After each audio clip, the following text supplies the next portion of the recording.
عزیزان گرامی، اس دور میں پیر بہت ہیں، پیر بہت ہیں، ایک سے ایک پیر آپ کو مل جائیں گے۔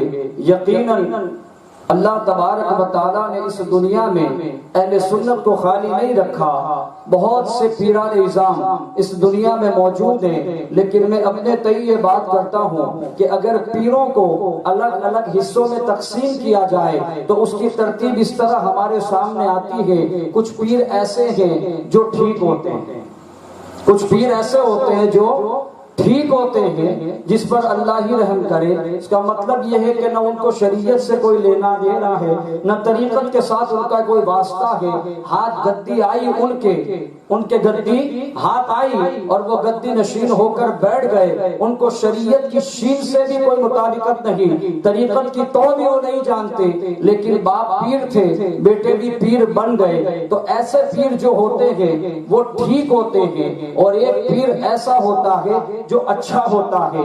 اچھا اس معنی سے کہ وہ جب مریدوں کے حلقے میں ہوتا ہے تو بڑے روب کے ساتھ رہتا ہے، جب عوام کے سامنے ہوتا ہے تو اپنی وضاقتہ کا لحاظ کرتا ہے، لیکن جب بند کمرے میں ہو، تنہائی میں ہو تو وہ معاملے نہیں ہوتے جو مریدوں کے سامنے اس کے معاملے ہوا کرتے ہیں۔ اس پیر کو کہتے ہیں اچھا پیر، اور ایک پیر وہ ہوتا ہے جو بہت اچھا ہوتا ہے، اور وہ پیر ایسا ہوتا ہے اگر مجمع میں ہو تب بھی اس کا معاملہ وہ ہوتا ہے، گھر میں ہو تب بھی اس کا معاملہ وہی رہتا ہے، بازار میں ہو تب بھی اس کی نگاہیں نیچی ہوتی ہیں، مجمع میں ہو تب بھی نگاہیں نیچی ہوتی ہیں، خلوت ہو جلوت ہو ہر طرف اس کو دیکھیں تو اس کی زندگی ایک ہی راہ پر نظر آئے گی، کہیں بھی اونچا نیچا معاملہ نظر نہیں آئے گا۔ اس کو بہت اچھا پیر کہتے ہیں۔ اگر یہ بات سمجھ میں آ گئی تو آؤ مفسر قرآن کی زندگی کو اپنے سامنے لے آؤ۔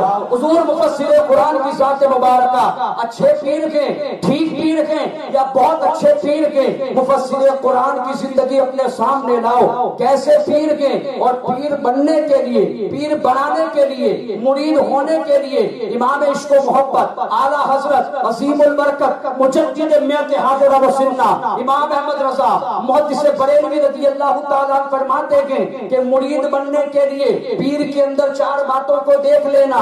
ایک بات یہ ہے کہ وہ سنی صحیح العقیدہ ہو، فاسق سنی صحیح العقیدہ ہو، بد مذہب نہ ہو۔ دوسری بات یہ ہے کہ فاسق معلن نہ ہو، کھلے میں گناہ نہ کرتا ہو، شریعت کے خلاف کام نہ کرتا ہو۔ تیسری بات یہ ہے کہ وہ اتنا دین کا علم رکھتا ہو کہ ضروریات دین کے مسائل اصل کتاب سے وہ نکال سکے بغیر کسی مدد کے۔ اور فرماتے چوتھی بات یہ ہے کہ پیر کے اندر یہ ہونی چاہیے کہ اس کا سلسلہ منقطع نہ ہو، کڑی در کڑی، نسلاً بعد نسل وہ سلسلہ آگے بڑھتا ہوا گنبد خضرا تک پہنچتا ہو۔ اللہ اکبر۔ اب مفسر قرآن کی زندگی کا مطالعہ کریں کہ آپ سنی صحیح العقیدہ ہیں تو کیسے ہیں؟ ارے آپ کی سنیت کا معاملہ یہ ہے کہ اپنے تو اپنے، جب پرائے بھی آپ کی محفل میں بیٹھ جائیں اور قال اللہ اور قال الرسول کی صدائیں اور اس کے پیغامات آپ کی زبان سے نکلتے تھے تو اللہ نے وہ اثر رکھا تھا کہ اپنے تو اپنے،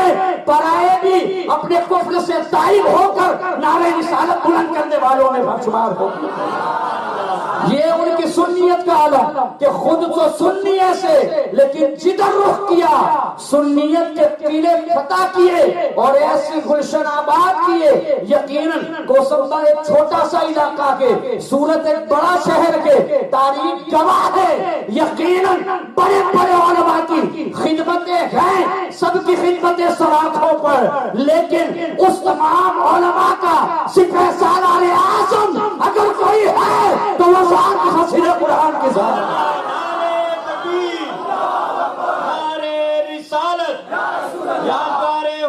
مفسر قرآن، عطائے حضور مفسر قرآن، نعرہ رسالت۔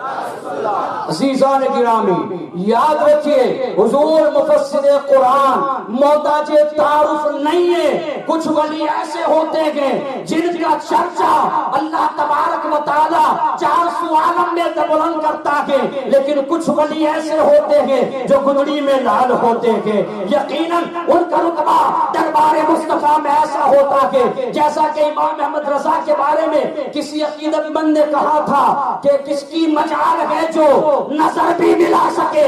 انہی کی تعبیت لیتے ہوئے ہم حضور مفسر قرآن کی شان میں یہ شعر کہنا چاہتے ہیں کہ کس کی مجال ہے جو نظر بھی ملا سکے۔ ارے دربار مصطفیٰ میں اجارہ غازی کا ہے، دربار مصطفیٰ میں اجارہ غازی کا ہے۔ حضور غازی ربانی رحمت اللہ تعالی علیہ کی شان اتنی بلند و بالا کہ قسم خدا کی ہم سمجھ نہیں سکتے۔ اللہ نے وہ مقام وہ مرتبہ عطا کیا کہ ہم جتنے قریب گئے اس دریے میں گہرائی اتنی زیادہ ہم نے پائی، جتنا قریب گئے اتنی سمجھ سے پرا نظر آئے۔ وجہ کیا ہے؟ اس لیے کہ جو اللہ کا نیک بندہ ہوتا ہے، اللہ کا ولی ہوتا ہے، وہ سمجھ میں نہیں آتا۔ اسی لیے ظاہری طور پر جب انسان چلتا ہے تو قدر نہیں ہوتی، لیکن جب وہ دنیا سے جاتے ہیں اور جب فیض نظر آتا ہے پھر سمجھ میں آتا ہے ہم نے کیا پایا اور کیا کھویا۔ حضور مفسر قرآن رحمت اللہ تعالی علیہ کی ذات پیر کیسا ہونا چاہیے؟ سنی صحیح عقیدہ ہو، امام احمد رضا کی تعلیمات ہے، سنی صحیح عقیدہ ہو، اور دوسری چیز فاسق مومن نہ ہو، گناہ نہ کرتا ہو۔ حال یہ ہے کہ خود تو محفوظ ہے۔ نبی جو ہوتے ہیں معصوم عن الخطا ہوتے ہیں، نبیوں سے گناہ کا تصور بھی نہیں ہو سکتا، لیکن جو اللہ کا ولی ہوتا ہے اللہ ان کو گناہوں سے محفوظ فرما دیتا تھا، اور ان کے سامنے اگر کوئی خلاف شرع کام ہوتا تھا ذرہ برابر دیری نہیں کرتے تھے، فوراً روک دیتے تھے۔ یہ معاملہ تھا۔ اور تیسری بات یہ کہ اتنا علم رکھتا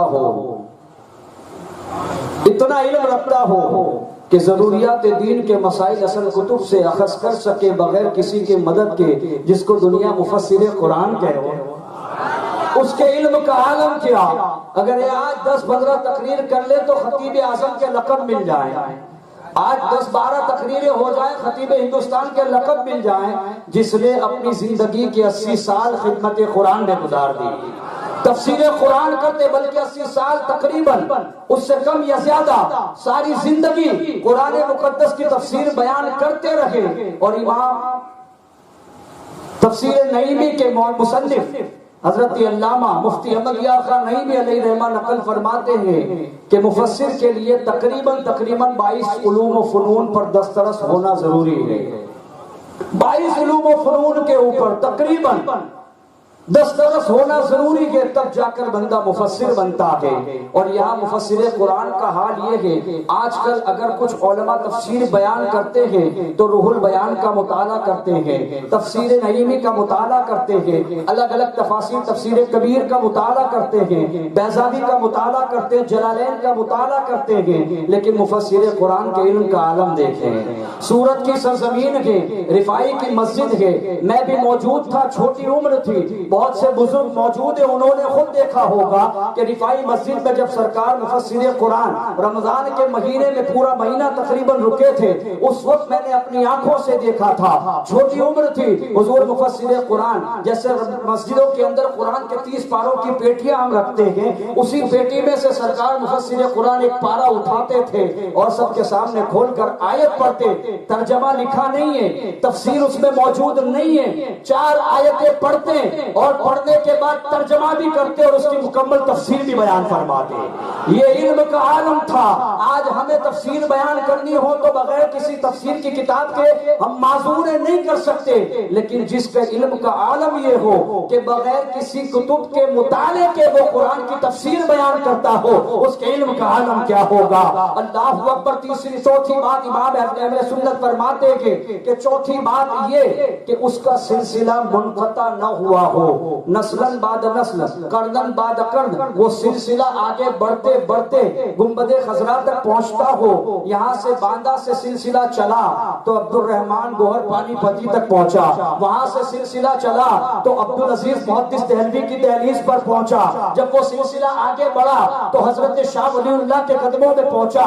یہ سلسلہ جب آگے بڑھا مجدد الفسانی علیہ رحمہ، فاروقی سرہندی علیہ رحمت و رضوان کے دروازے پر دستک دیتا ہے. جب یہ سلسلہ آگے بڑھتا ہے اللہ اکبر، شہزادہ غوث اعظم سیدنا سرکار عبد الرزاق کے دربار پر پہنچتا ہے. وہاں سے غوث اعظم کے دربار پر، وہاں سے کربلا معلی اور وہاں سے نجف اشرف، اور نجف اشرف سے گنبد خضرا پر ہماری حاضریاں ہوتی ہیں. یہ ہمارے پتے ہیں، یہ ہمارے ایڈریس ہیں، اس لیے کہ ہم کبھی پتنگ نہیں. جب قیامت میں رب پکارے گا اے ربانیو آ جاؤ، قسم خدا کی جھنڈا سرکار ربانی کا ہوگا، نیامت غازی ربانی کی ہوگی. نعرہ تکبیر، نعرہ رسالت، حضور مفسر قرآن.